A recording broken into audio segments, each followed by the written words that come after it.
بسم اللہ الرحمن الرحیم۔ نبیلہ وائس سینٹر میں دل کی گہرائیوں سے خوش آمدید اور پیار بھرا السلام علیکم۔ امید کرتی ہوں آپ سب خیریت سے ہوں گے۔ بغداد میں ایک نوجوان رہتا تھا جو بہت خوبصورت تھا اور اس کا کام نال سازی تھا۔ نال وہ چیز ہوتی ہے جو گھوڑوں کی ٹانگ پر چڑھایا جاتا ہے، اور وہ نال بناتا بھی تھا اور گھوڑوں کے سموں پر چڑھاتا بھی تھا۔ وہ تپتی بھٹی میں سرخ شعلوں کے اندر نال کو رکھتا اور پھر بغیر کسی اوزار کے ہاتھ سے پکڑتا، بلکہ جب وہ آگ میں ہاتھ ڈال کے اس تپتے ہوئے شعلے جیسے نال کو نکال لیتا اور اپنی مرضی کے مطابق اس کی شکل تجویز کرتا، یہ دیکھ کر لوگ اس کو دیوانہ کہتے اور حیران بھی ہوتے کہ اس پر آگ کا کوئی اثر کیوں نہیں ہوتا۔ ایک دن اس کے پاس کسی دوسرے شہر کا آدمی آیا۔ جب اس نے یہ ماجرا دیکھا تو اس نے تجسس سے اس نوجوان سے پوچھا کہ اسے گرم گرم لوہا پکڑنے سے کیوں کچھ نہیں ہوتا۔ اس نے جواب دیا کہ وہ جلدی میں لوہے کو پکڑ لیتا ہے اور پھر اس پر ایسی کیفیت طاری ہو جاتی ہے کہ اس کا ہاتھ آگ کو برداشت کر لیتا ہے اور اسے کسی اوزار کی ضرورت نہیں پڑتی۔ اس نوجوان نے کہا کہ نہیں، مجھے کچھ اور معاملہ لگتا ہے، مجھے حقیقت بتاؤ۔ پھر اس نوجوان نے بتایا کہ بغداد میں ایک نہایت حسین و جمیل لڑکی تھی اور اس کے والدین عمرے کے لیے گئے اور وہ کسی حادثے کا شکار ہو گئے اور وہ دونوں مر گئے۔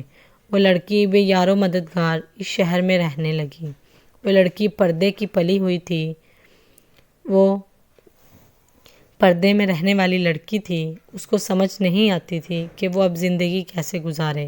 وہ غمزدہ اور پریشانی کی حالت میں باہر سڑک پر نکل آئی اور اس نے میرے دروازے پر دستک دی اور کہا کہ بھائی، ٹھنڈا پانی مل سکتا ہے؟ میں نے اس لڑکی کو ٹھنڈا پانی دیا اور اس لڑکی سے پوچھا۔ اس لڑکی نے کہا کہ خدا تمہارا بھلا کرے۔ میں نے اس لڑکی سے پوچھا کہ تم اس طرح اکیلے اس طرح کیوں پھر رہی ہو؟ اس لڑکی نے مجھے پھرنے کی وجہ بتائی اور اپنے اوپر گزرا ہوا سارا واقعہ سنا دیا۔ اور پھر اس لڑکی نے کہا کہ مجھے سمجھ نہیں آتی کہ میں اکیلی زندگی کیسے گزاروں۔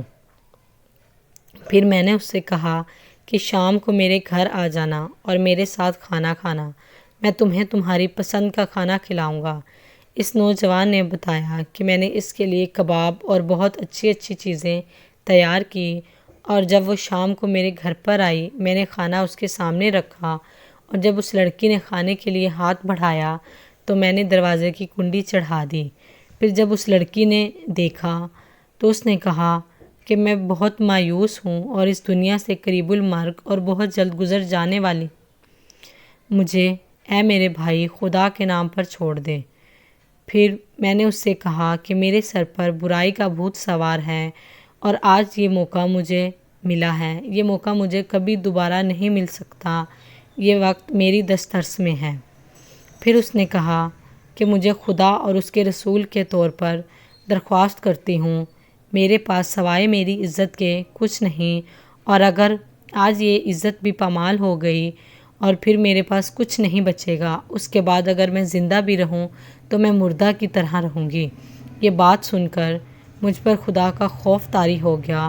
میں نے دروازے کی کنڈی کھولی اور دستہ بستہ اس کے سامنے کھڑا ہو گیا اور کہا کہ میرے اوپر ایک عجیب کیفیت طاری ہو گئی تھی، اب وہ کیفیت دور ہو گئی ہے۔